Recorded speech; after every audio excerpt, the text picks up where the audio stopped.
am very keenly aware of the fact that me and my crew are what's standing between you and food, and want to thank everybody for being in the room. I promise that the time you spend with us will leave you hearing some of the best stories that you're going to hear all day today. My name is Steph, and I am a behavioral scientist. I am also a designer and a design thinker. There are two stories that led me to be who I am as a professional. The first took place when I was about 6 years old, growing up in New Jersey. Any people from Jersey here? Woo! Bon Jovi!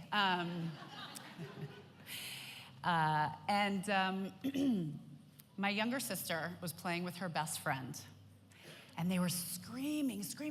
They wouldn't stop screaming at each other. And my mother said to my sister, "What is the problem?" And my sister said, "She's not doing exactly what I want her to do." And I was watching and I thought, that would be a really interesting superpower. If we could get people to do what we want them to do, right? So fast forward a bunch of years and I'm an adult, and it's 2004 and I'm living in New York City, and I'm doing my doctorate at Columbia University and in behavioral science. I'm a behavioral psychologist, and I had a full-time job to pay for my degree, thank God, and my job was to design and deliver health behavior change programs through technology. So this is in 2004, mind you. So that meant through the internet, through email, using dashboards. You remember those days. And we spent months and months and years and a lot of money working with the head of the technology department and the head of the health services department, figuring out what it meant to design a health behavior change program through technology. And every single one of those programs failed. Every single one. And so I sat there and I thought, is my entire education just a complete waste? Everything that I'm learning in the classroom from academic research that says how humans do behaviors, how humans change their health habits, how humans engage in the healthcare system, I'm applying all of that, and it's not working. So I had what I affectionately call a coming to Jesus moment, and I sold my stuff, sold my car, packed up my stuff, and bought a one-way ticket to Silicon Valley. So since arriving in California back then, and I'm now here based in San Diego, very grateful to be here in San Diego, but since my time here in California, what I have been spending all of my work time doing is trying to figure out how can we best design technology for the people who are using it in a way that enhances their health and happiness. Health behavior change in the real world works. It does work. We know how to make it work, and I have one of my colleagues here, Dr. Eric Heckler, who is soon to be a San Diego resident, so we're thrilled about that. A brilliant psychologist. He can quote any amount of research to say, yep, we know human psychology, we know how behavior works. But we don't know how to use technology for effective health behavior change programs at scale. And that's what I spend my time working on. One of the things that I tell people, especially when I first got to Silicon Valley, was I'm a behavioral scientist, right? So I like to spend my time with people. I'm a people person. So when I showed up to a room full of engineers and technologists and business leaders, and I said, I'm a behavioral psychologist, and I'm here. And they looked at me like, why are you here? What are you doing here? And I said, I'm here to advocate for the humans using your machines.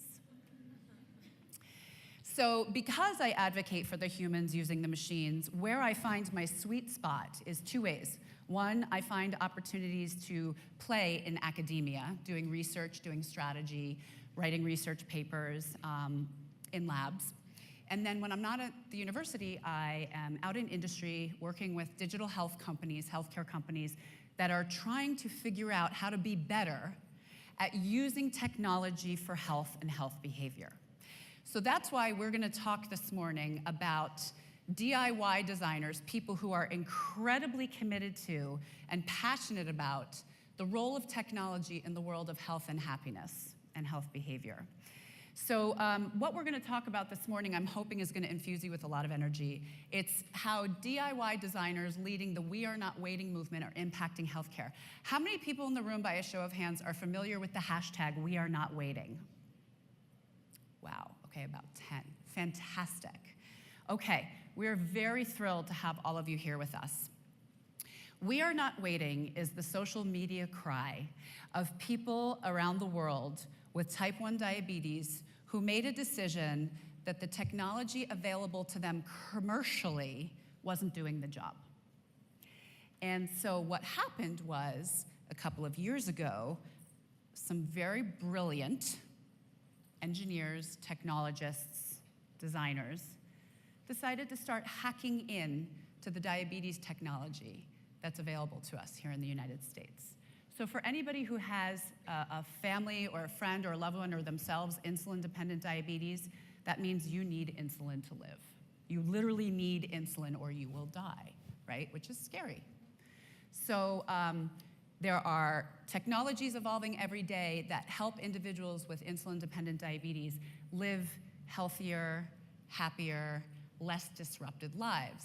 Technologies in the form of a glucose sensor, blood glucose sensor. So Dexcom, who's one of the company sponsors of today's event, thank you Dexcom, they make a continuous glucose monitor, or a CGM, which is a sensor-enabled device that you wear on your body and it keeps track of your blood sugars. Tandem Diabetes, another company here in San Diego, and you're gonna hear from them today. Tandem Diabetes makes a very digitally beautiful insulin pump, right? An insulin pump is a piece of technology that somebody can use to make sure insulin gets delivered to their body in a way where they can stay healthy. So what that means is the story you're going to hear today is from three different points of view. And we heard some of our speakers earlier today talk about point of view. One person you're going to hear from is a woman named Dana Lewis. And actually, Dana, will you come up to the stage, please? This is Dana Lewis.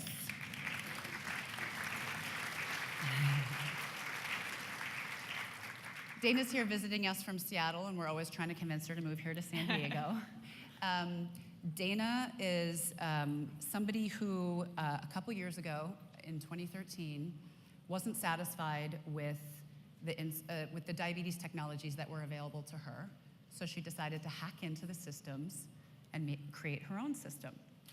So we're going to hear from her about why she did that and why she's living on a system that she's designed herself to keep herself alive. The second person I'd like to introduce is Dr. Clayton Mccook. Clayton, will you come over to the stage, please?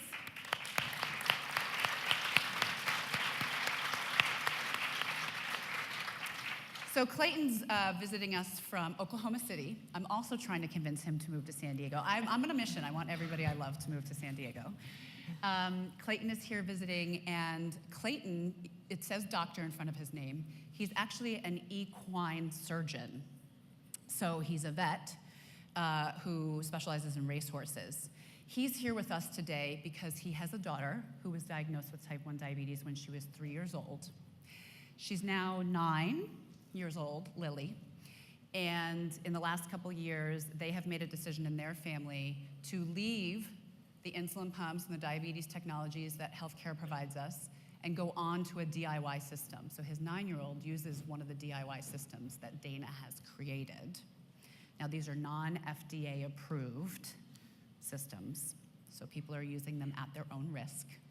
And when I say at your own risk, remember, if you don't get the insulin you need in the way that you need it, you could die. So literally life-saving technologies. And the third person I'm so pleased to introduce is Brian Hansen. Brian, will you please come over and join us?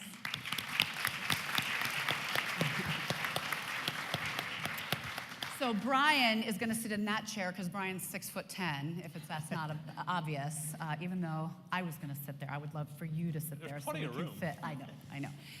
Brian is the Chief Commercial Officer and Executive Vice President of Tandem Diabetes, company here in San Diego, and they make insulin pump technologies. So what happens when people who have decided to hack in to the commercially available systems in a way that's not regulated by the FDA and use hacked into newly designed systems that they made themselves, what happens when these people sit next to the person who's responsible for running the company that makes the commercially available systems, right? So I feel really, really honored and grateful that everybody's here today to have this conversation. And I think one of the things that I'm hoping is going to be a big takeaway for all of us is, what does it mean for an industry when a group of people take design into their own hands, right? What does that mean? What do we need to pay attention to? What can we learn from that? So with that being said, let me just cue up some of the stories you're going to hear, because they're some of my favorite stories in the world. So we are not waiting. So anybody who uses social media, if you want to learn about this story and how it's evolved here in the United States in the past couple of years, like I said, We Are Not Waiting is sort of the organization of people around the globe who have come together to talk about how to optimize diabetes technology. And a couple years ago, they really caught the attention of mainstream media, front page stories on the New York Times and the Wall Street Journals. I think it's fantastic that the headline was Citizen Hackers. I believe it was Phil Gilbert earlier today, talk about citizen designers, which I think is just brilliant. And I would say that people in the world of type 1 diabetes who are working to enhance the technology systems available to them to keep their lives going are citizen designers. And so a couple years ago, mainstream media really started paying attention to this story. And they are now in number in the tens of thousands, which is quite interesting. And they're organized, right? The We Are Not Waiting community, they're organized in the form of a foundation. They're organized in the form of different groups on Facebook and social media. And they're some of the most engaged people in healthcare you will ever find anywhere in the world. Okay, so I'm gonna stop talking because I'm definitely the most boring one up on this stage, I promise you that. I'm gonna start with you, Dana. And I have a couple of images to show, but I'd like to start, if you could just tell the very basic version of, you're somebody who has type 1 diabetes. And a couple years ago, you said, you know, the system I'm using, it's not working for me. It's not getting the job done. I'm gonna figure out how to make the system better. So what did you do? What happened? So I actually started by talking with the manufacturers, with industry, and saying, I use a continuous glucose monitor. It is supposed to help keep me alive by alarming. However, I sleep really, really well. I don't wake up to these alarms, and I live by myself. My family lives across the country, so I'm at risk every night of dying in my sleep, which is not a good feeling to have, to be afraid to go to sleep. And so I asked multiple manufacturers and told them my problem and said, what can you do? Can you make it better?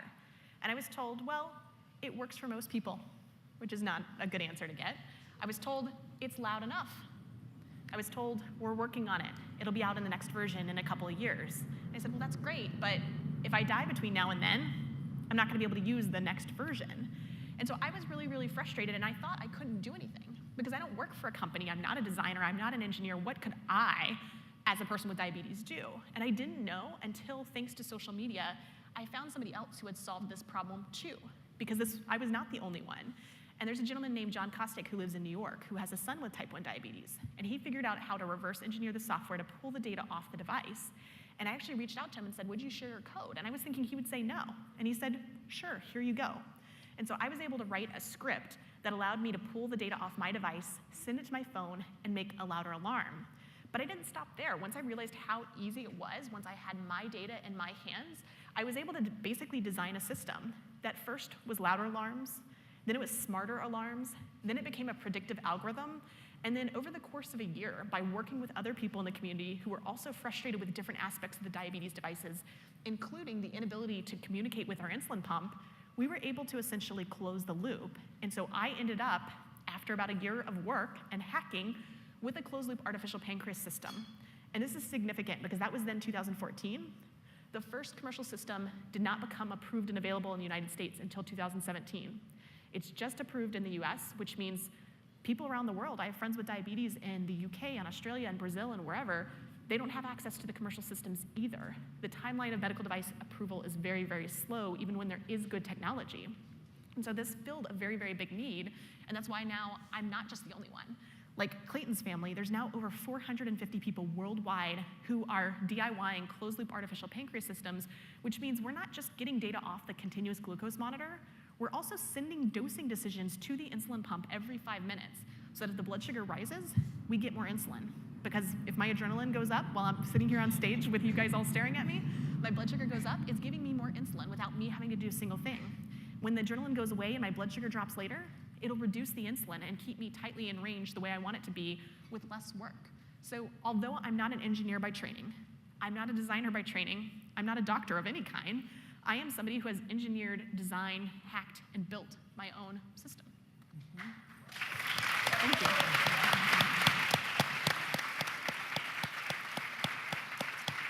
Yeah, it's so amazing, so amazing. So I'm going to show everybody in the room a few pictures, and maybe you can tell us what we're looking at. So what is this? This is what happened when my doctor asked me to share my data with him. The FDA-approved software for my medical device was only approved for PC. Who here uses a Mac at home? Congratulations, you like me would not have been able to access your own data from your medical device in 2013. So my solution was to pull out my phone, take a picture every day, send it to myself, copy and paste it into Excel, print it out, and hand it to my doctor, and that's what this screen is. The other reason this picture is significant is because look at all the highs and the lows, the ups and the downs. That was a typical week. Even when I spent all my time trying to do everything right, knowing my doctor was going to be looking at the data, this is the best I could do because diabetes is so hard to deal with because I was living my life. I was working, I was running, I was doing everything. It's impossible to pay attention every 5 minutes. And so this to me is the beautiful before, and I'm assuming you have an after. I do have an after. And I just want to pinpoint, because I had to learn this, when you hear anybody say highs and lows, what we're talking about in terms of what you're seeing are the dotted lines on the graph that are going up and down. So the bigger the delta between the top point and the bottom point, that means the crazier your blood sugar is and the more awful you feel. Yep. Right? And that's true for any human, right? When your blood sugar spikes and your blood sugar drops, you just kind of energetically feel pretty bleh. And for somebody with diabetes, insulin-dependent diabetes, the name of the game is to keep that line as steady and flat as possible, right? So this is what it looked like before. This is what your rig looks like. So this is what Dana built. Mm-hmm. And then maybe so there's an insulin pump and the glucose monitor and the rig, you call it the rig. The pancreas. So you may not have even noticed when I walked out. This is my artificial pancreas. And when we walked in, some gentleman escorted me inside and he made a comment like, this place is Wi-Fi'd up. And I said, great, my pancreas will be very happy. He said, what? And that's because I'm able to connect via my phone, via Wi-Fi or my phone hotspot, and actually see what the system is doing. So the picture on the right is actually a display of Nightscout, which is another open source project from the community. And the blue lines show how my insulin activity is going above normal and below normal as needed to keep that line as straight as possible. Yep, and this is an after picture. This is pictures. Yeah, you can see the difference from the before and the after. This is the first couple of days and nights after I closed the loop over 3 years ago. You can see the difference of just on a 3-hour scale, on a 24-hour scale. Maybe once or twice I went low that week, but instead of having 10 highs and 10 lows and many days of feeling terrible, every morning I woke up feeling rested. Do you know that night of sleep where you get like 10 hours of sleep, the kids aren't bugging you, and you wake up and you feel like you can take on the world? Well, I used to never, ever feel like that. I've now had diabetes for 15 years, and for the first 12 years, I basically felt like I had a newborn that never, ever grew up. Never moved away from college, and you never had peace of mind.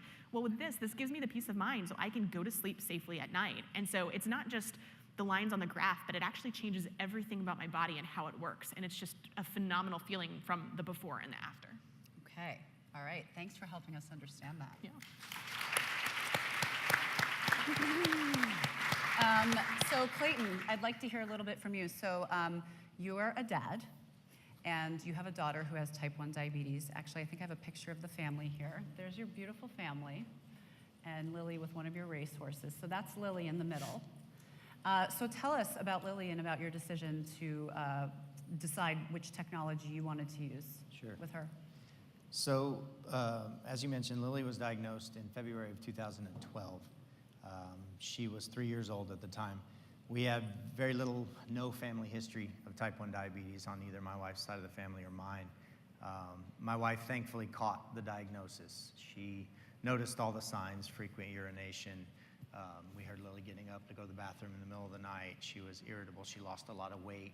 She actually had a fruity odor to her breath that I couldn't smell, but thank God my wife could, and said, something's wrong. And I said, there's no way, it can't be diabetes. And it's embarrassing, somebody with all the physiology training that I have, dogs and cats get diabetes. I studied this in vet school. I knew better. They were all there. But you can't beat a mother's intuition.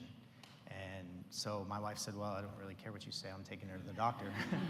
And thank God she did, because our family physician, unlike a lot of family physicians, really listened to my wife and really heard her concerns. He didn't think she had diabetes, but he just did a quick little urinalysis. And next thing I knew, he was calling me, explaining that she had glucose and ketones in her urine. I knew what that meant. We found ourselves in the ER, and I watched the nurses putting a IV in my 3-year-old's hand. Our lives were rocked. I'm gonna cry, just so you know. I told Dana that, I'm a big crier. Is this where you come sit? Yeah. Once the tears start falling, I'm right there, yeah. So anyway, earth-shattering. And any of you in the room that have dealt with type 1 diabetes, and particularly if you know parents of children that have diabetes, it's just earth-shattering in a way that you really can't put into words, and I don't do it justice. But our lives were just flipped upside down.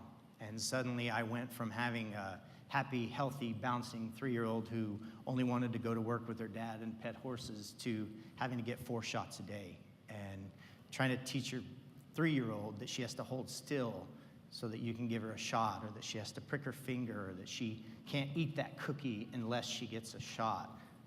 Just changed everything for our family. So over the course of the next couple of years, you spend the first year as a diabetes parent in this fog. You just don't, you're trying to figure out your new normal. You're trying to figure out how to count carbs and dose for insulin and do all these things to, as a parent, you're already tasked with keeping these little beautiful creatures alive, right?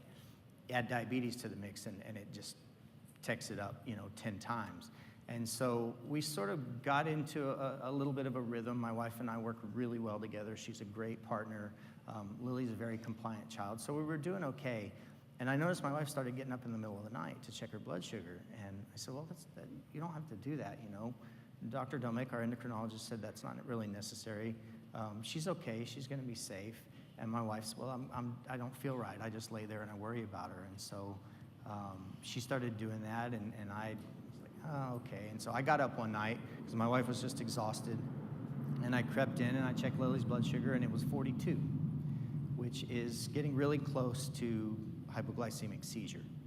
And so from that point on, we got up every night at 3 o'clock in the morning.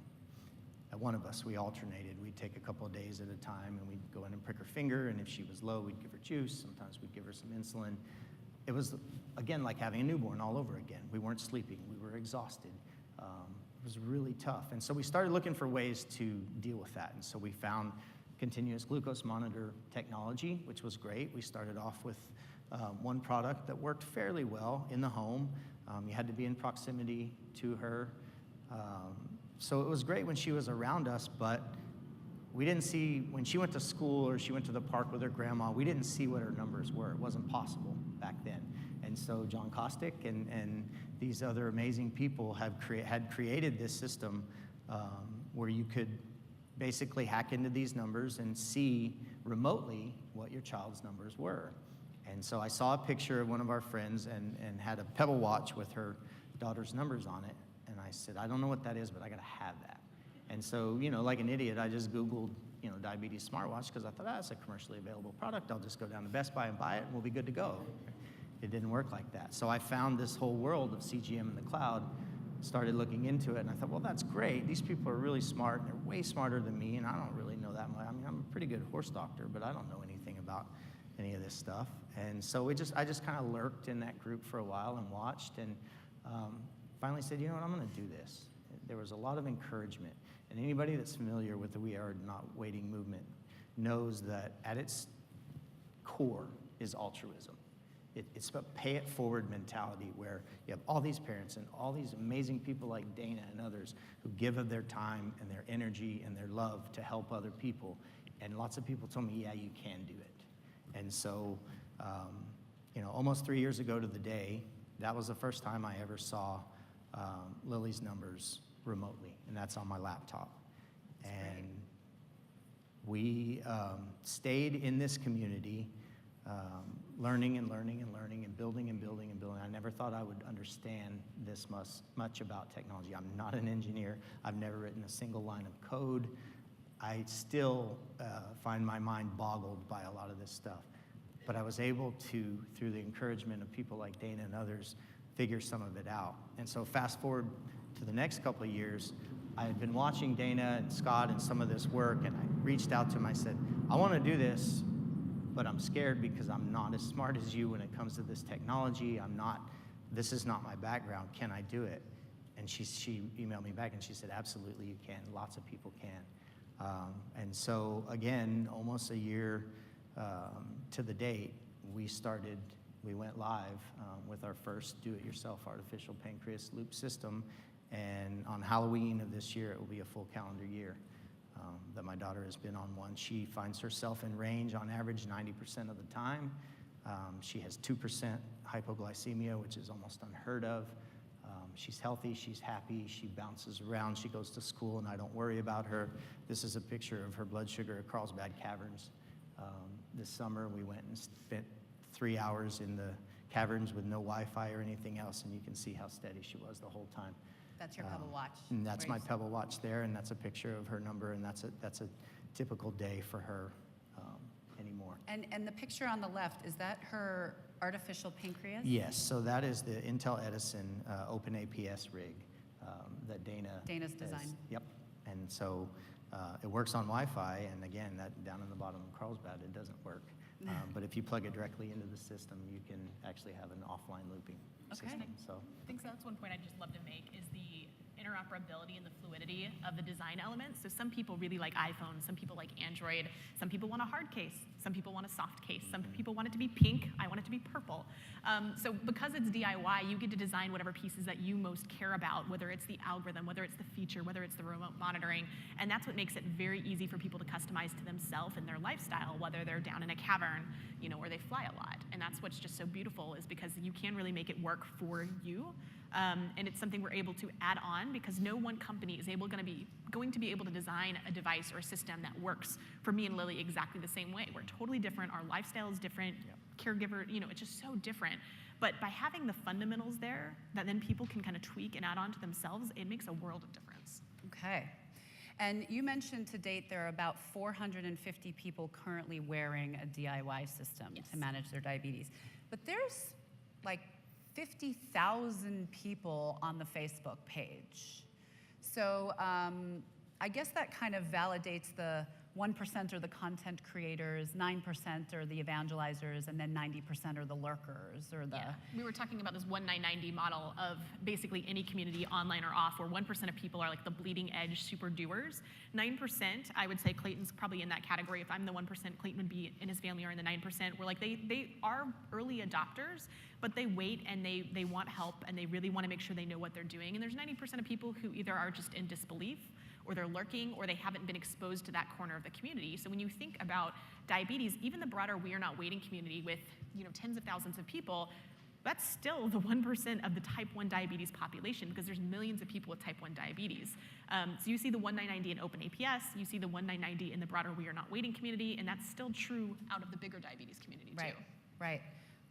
And a lot of the people that I've talked to that are the lurkers that are active on social media that are kind of trying to see what's going to happen with these DIY systems say, I'm just afraid.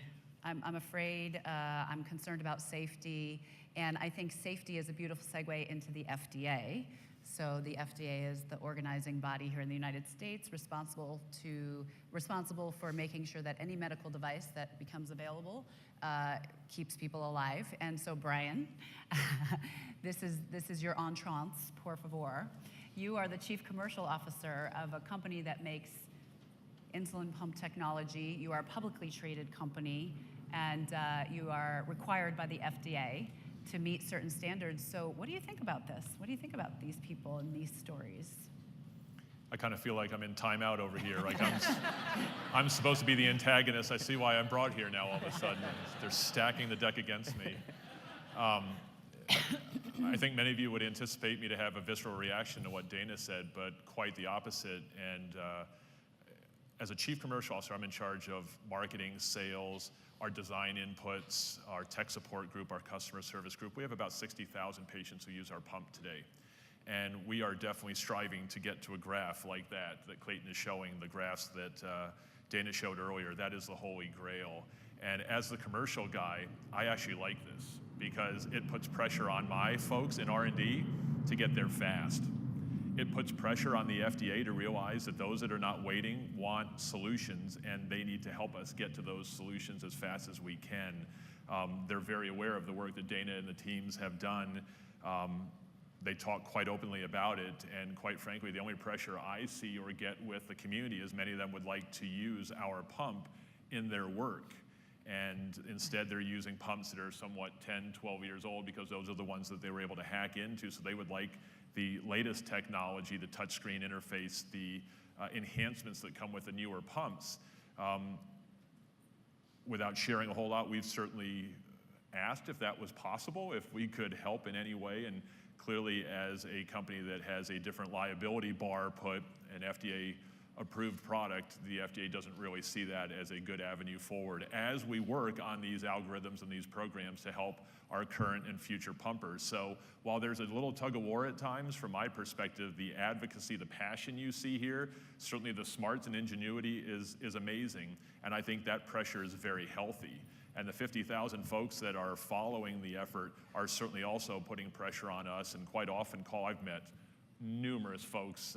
Larry Soler was just in the office and showing me his chart over time, amazing. And he was using our product before and wasn't having problems, but wanted to kind of try something new. And so to see this, it's not arguable. It's just not arguable. It's an awesome evolution, but it does make us, it makes us fully accountable to get there faster. And that's literally the discussions we've been having over time. Mm-hmm, mm-hmm. And what do you see moving forward here in the United States, Brian, in terms of our healthcare system? The relationship, is there a relationship between a DIY design community in healthcare and a commercial healthcare company? I think absolutely. The healthcare system continues to evolve in the United States. I've done infectious disease, I've done some women's health initiatives in my career. I did oncology for 3 years, and I thought the oncology space was passionate. There's no space more passionate than the diabetes community. And as it relates to our healthcare system and the FDA, we're very fortunate right now with the group that is in the FDA to be also incredibly collaborative. Courtney and Stacy are on top of their game. Again, very familiar with everything that's going on and very supportive of everybody in the space. So I don't think there's any concern right now about work that we are doing together, collaborations, discussions. It's raising the bar for what we have to design and what we have to bring to market. Because if we don't bring a product to market that meets the needs that they have already designed, are people going to buy our stuff? Probably not as many as we would like. So we have to, and we are using many of the inputs that come from this community, the feedback from this community, to better design our products going forward. The one pitch I would say that makes 60,000 people comfortable with using ours versus a smaller community here is we have a 24/7 support staff that is always there to help those patients. It's a different way that we have to go about satisfying it. But what they are doing with their, for lack of a better term, crowdsourcing and all the information that you're all able to share, we learn a ton from it. So I think Dana knows our folks very well. Other folks within the open APS community know our folks very well, and they're constantly challenging us to provide access to our pumps and work with them. So again, if I'm in this chair to be an adversarial person here, I thoroughly admire what they do, and hopefully you guys get a gist of what all this means. This is life-changing technology that has been done by individuals that are not getting paid for this, guys. They don't sell this product for thousands of dollars. This is truly out of the goodness of their heart and supported in their either free time or dedicated time that they're able to give to this. So very different than a publicly traded commercial company. Very proud of what we do, absolutely amazed by what has been done here over the years. And this is like the greatest example when people say, what do companies say when you're hacking their products or you're hacking their competitors' products? And I say, the companies, they can't publicly support us. Like, they're not going to come out and say, Tandem supports OpenAPS, because they have nothing to do with OpenAPS right now officially. But there's individuals like Brian at every single company who get what we're doing. They get why. There's employees of these companies who use our systems and understand it deeply, and they have their reasons why. So it's actually a win-win-win in a very surprisingly positive environment, not just with the companies, but also with the FDA, who has reached out. And you can have a conversation with the FDA, even if you're an individual. You're not an organization. You're not going to be bringing something to them for official review. But myself and my other co-developers, we've had conversations with the FDA, and they understand why we're doing what we're doing, and they're exercising enforcement discretion. There's a little bit of a nuance because we're not an organization, so there's no commercial activity. So technically, the FDA regulates commercial activity. So there's questions and kind of gray area about whether they could regulate DIY. And so we have the freedom to speak about what we're doing, freedom of speech. We have the freedom to share code, and we as individuals have the right to do what we need to do for our health. And it's kind of an interesting space that diabetes is on the bleeding edge of, but the rest of healthcare is going to get to as well. I saw a tweet yesterday about DIY immunotherapy treatments for people with cancer. I saw that as well. Yeah, so diabetes is just the first of the beginning, but it's kind of interesting how having this open transparency with the DIY community, I think from my perspective, has actually changed a lot of the conversations with the rest of the community that's not doing this. It stops the finger pointing. So it's no longer, we're gonna blame the FDA because the FDA is slow to approve, or we're gonna blame the companies because they're not trying. It's really, how can we all work together to expedite what we know is possible? And we can put pressure on all the entities and vice versa to make it happen faster, because we know it's possible, we know what the standards are, and working together, that's what we always say in the community, is we ask people to pay it forward, and together we are stronger as a community in helping other people and sharing ideas. That's also true of the diabetes industry and ecosystem as a whole, is we're all better when we're working together versus pulling in opposite directions and blaming each other. And if I can just, if you bring it back to a design perspective, our company is 10 years old. We've had an insulin pump on the market for 5 years. So it took 5 years to put everything together to launch the first product. We've had 5 iterations of that product since we first launched it. To launch that first product, we interviewed 6,000 patients or healthcare providers from a human factors and market research perspective to design in what the patient wanted in the pump. And now we're iterating as we go, okay? From a design perspective, is there any better source than what they are doing for us as we develop these advanced algorithms and continue to develop our product, which is able to be upgraded via a software link versus having to provide a new pump? This is like market research for 3 years right in front of us that we're able to take advantage of on everything that they're doing and everything they're telling us we need to do to give them similar functionality in our pump. So again, I see it as a positive. It's almost a beta trial of things that we need to make sure we do correctly as we launch these advanced algorithms in 2018 and 2019. And I think that's a great point about the design and the working together. We were able to iterate at the speed of light. Yesterday, I left my house. My husband and I had talked about an idea. He coded it while I was in the Uber. By the time I got to the airport, it was ready. I was testing it while I was boarding the plane, and by the time I took off, I was able to confirm that it worked great. We opened the PR for the rest of the community to review. So you trust him, obviously. Because my wife would put a bug in there somewhere to where I was sleeping really deeply on the plane. Well, that's an interesting point about trust and development and design, because we have a process where we discuss through anything before either of us codes it. The other person tests it, both in a system that's off the body, which he had already done. He'd done the computer testing, the off-the-body testing, and he said, it's ready to go. Would you like me to load this on your rig? And he was able to send it through, from 20 miles away to my rig while I was at the airport, and I was able to test it and watch it and validate it before I was able to get on the plane and let it go without paying as much attention to it. So it's really about the design process and figuring out how to trust it. But I just love what you said about learning from our community, because that's been one of my big pushes to the companies.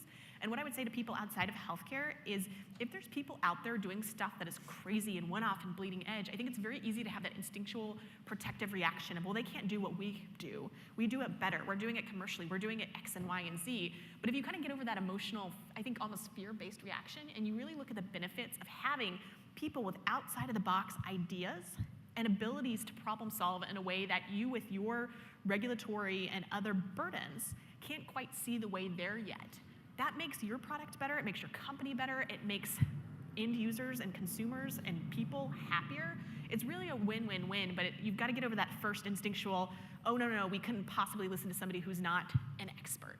I think there's credentialism in healthcare that's a big problem, but I see that in the rest of the world too. And I know oftentimes as we talk about design, people who are designers are very, very proud of what they do, and they should be. And I don't call myself a designer, but sometimes I do design. Is my design as good as everybody else's all the time? No, but sometimes I do have okay ideas that I can then collaborate with people to make better. And I love that approach, and that's what I want to see more of as we think about the applicability of this kind of story to outside of healthcare. Clayton, would you consider yourself a designer? No, I really wouldn't. I consider myself an end user, you know, and one of the things that I've tried to do is to provide feedback to Dana and others from that perspective, and they're very open about that, and the way our community works and the way we communicate with each other. There are lots of opportunities for me to say, hey, this isn't really working, or this setting is kind of giving me some problems, and we get immediate feedback from them. So I'm the person that so many of you are targeting with your design, whatever you're designing, whatever company you're in, whatever sector you may be in.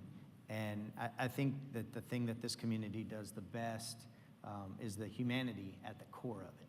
Like, I'm not a number to them. I'm not a statistic. I'm not a part of a focus group. I am a dad living in the middle part of Oklahoma that just wants his kid to be okay. I want to get up and go to my job at the racetrack early in the morning, and I want to know that my daughter is not only going to be alive, but she's going to be healthy and happy, and most importantly, safe. And so much of the work that they do is centered and targeted on that. It's about the human aspect. I am Clayton Mccook, DVM. I am the father of Lily. I'm a person. I'm not just a number. And I think the more that we can focus on that aspect of things, the better off we're all going to be. Absolutely. We're done. Let me be clear, I'm very competitive, and my job is to sell products. So my job before I leave is to make sure Clayton goes home with a tandem pump for his daughter, right? So Lily's we'll convinced. Lily wants a tandem pump. We just we can't loop with it yet. We got to so. get the algorithm on that's there right. one of these days. That's so right. Working on that. Yep. Stay Whose tuned. Exactly. Yeah. Well, I want to thank all three of you incredibly so much for sharing your stories. I think all of us had an opportunity to benefit and learn some new perspective around the power of design. Clayton, I actually think you are a designer. You built your daughter's pancreas, which is just incredible. For anybody else who's going to be heading out for lunch, I think the four of us will hang around for a little bit, and thank you all so much for sharing time with us today.